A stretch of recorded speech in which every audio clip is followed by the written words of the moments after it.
Hello students, today we will study the second poem of your book and the name of the poem is The Kite. So what is a kite? Kite means पतंग. Kite को हम हिंदी में पतंग कहते हैं. So everyone of you has seen a kite and also you have seen how a kite flies in the sky. आपने kite को भी देखा है, पतंग को भी देखा और पतंग कैसे आसमान में उड़ती है ये भी आपने देखा है. So this poem, in this poem the poet is telling us about how the kite looks like या how it flies in the air. जो पतंग है जब वो आसमान में उड़ती है तो कैसे उड़ती है और वो कैसी दिखती है, इसके बारे में बात इस पोएम में पोएट करता है. The name of the poet is Harry Ben. Now what does the poet says? He says, how bright on the blue is a kite when it's new. ठीक है, पहली लाइन में पोएट क्या कहता है कि काइट जो है जब वो नई होती है, when the kite is new, how bright it is, वो कितनी चमकदार और कितनी सुंदर लगती है. ठीक है, ऑन द ब्लू. अब यहाँ पे ऑन द ब्लू, ब्लू मतलब नीला, पर यहाँ पे ऑन द ब्लू से क्या अर्थ है पोएट का? In the blue sky. जब नीले आसमान में, जब साफ आसमान है उसमें जब उड़ती है हवा तो जब उड़ती है पतंग तो वो कितनी ब्राइट लगती है, कितनी चमकदार और कितनी शानदार लगती है जब वो नई होती है.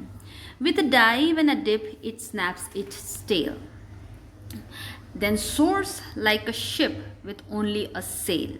ठीक है, फिर वो डाइव करती है यानी जैसे डुबकी लगाते हैं, एकदम से नीचे जाती है और एक डिप लेती है और फिर अपनी टेल को, अपनी उसकी जो काइट की जो दुम है उसको हिलाते हुए वो तेज़ी के संग ऊपर उठती है ना. देन सोर्स का मतलब होता है ऊपर उड़ना, उठना.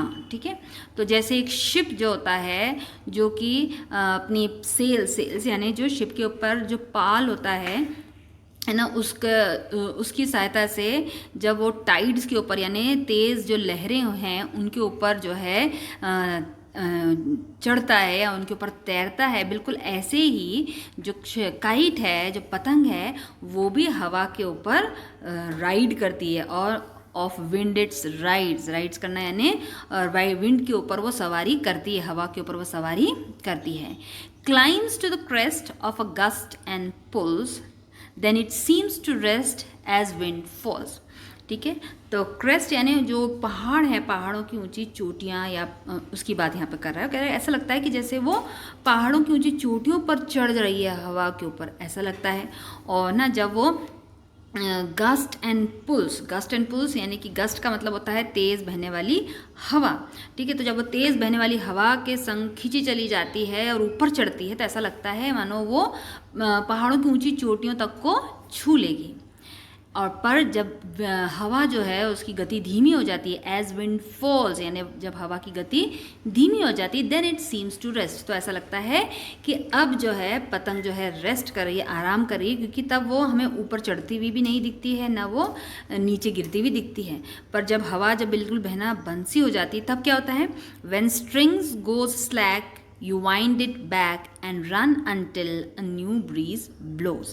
ठीक है, तो जब हवा बिल्कुल बहना बंद हो जाती है तब क्या होता है? पतंग की जो डोर है, स्ट्रिंग यानी डोर है वो बिल्कुल ढीली हो जाती है. स्लैक मतलब ढीला हो जाना. और फिर आप क्या करते हैं? You wind it back. अब देखिए, जब हम आगे पढ़ रहे थे पोएम में तो वहाँ पर एक लाइन आई थी, ऑफ विंड इट्स राइड्स.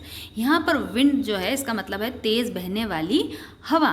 अब यहाँ पर भी वही सेम स्पेलिंग आई है, WIND, पर इसे हम विंड नहीं कहेंगे, हम इसे कहेंगे वाइंड. ठीक है, वाइंड का मतलब होता है लपेटना. ठीक है, तो एक जैसी स्पेलिंग है. ठीक है, पर ये दोनों शब्द जो हैं इनको प्रोनाउंस भी अलग करते हैं और दोनों शब्दों का अर्थ भी अलग है. एक जो WIND विंड, जहाँ पर ऑफ विंड इट्स राइड्स को यूज़ किया गया है तो वहाँ पर विंड का मतलब है तेज़ बहने वाली हवा.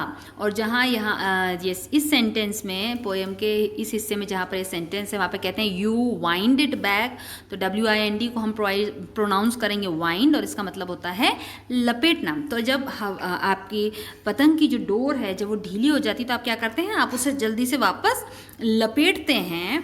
एंड यू रन, आप दौड़ते हैं ना, उसको पतंग जो है वो हवा में टिकी रहे इसके लिए आप क्या करते हैं? दौड़ते हैं. कब तक?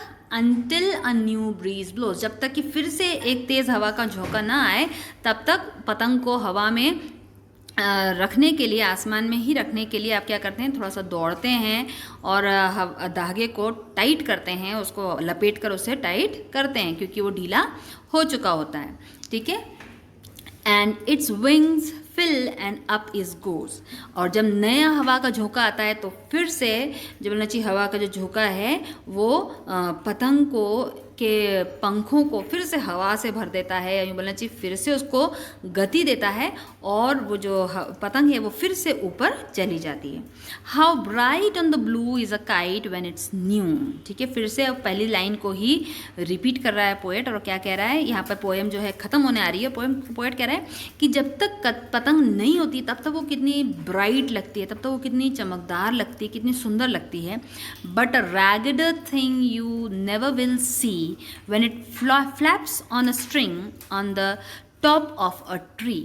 तो यहाँ पर लास्ट लाइन जो है उसमें क्या कह रहा है पोएट, अ रैगेडर थिंग यानी कि एक फटी पुरानी और बोलना चाहिए बड़ी शैबी सी कोई और चीज़ नहीं होगी, एक ऐसी पतंग के समान जो कि फट कर एक पेड़ के ऊपर जो है, एक पेड़ की टहनी के ऊपर जो है लटकी हुई रहती है, ठीक है। तो पोएट कह रहा है कि जब नहीं होती है तब नीले आसमान में काइट के जैसा ब्राइट कोई और दूसरी चीज़ नहीं लगती है, वो बहुत सुंदर और बहुत चमकदार शानदार लगती है। पर जब वो पतंग जो है फट कर है ना अपने धागे के संग किसी पेड़ के ऊपर लटकी हुई रहती है, फड़फड़ाती हुई, फ्लैप करना यानी पंखों को फड़फड़ाना, ठीक है, या हवा से जब वो हिलती हुई वहाँ पर फड़फड़ाती हुई रहती है, लटकी रहती है किसी पेड़ के ऊपर, तब उससे ज़्यादा रैगेडर यानी उससे ज़्यादा फटी पुरानी कोई चीज़ जो है नहीं दिखती। Okay, so this is your poem the kite. Hope you have understood it. Thank you.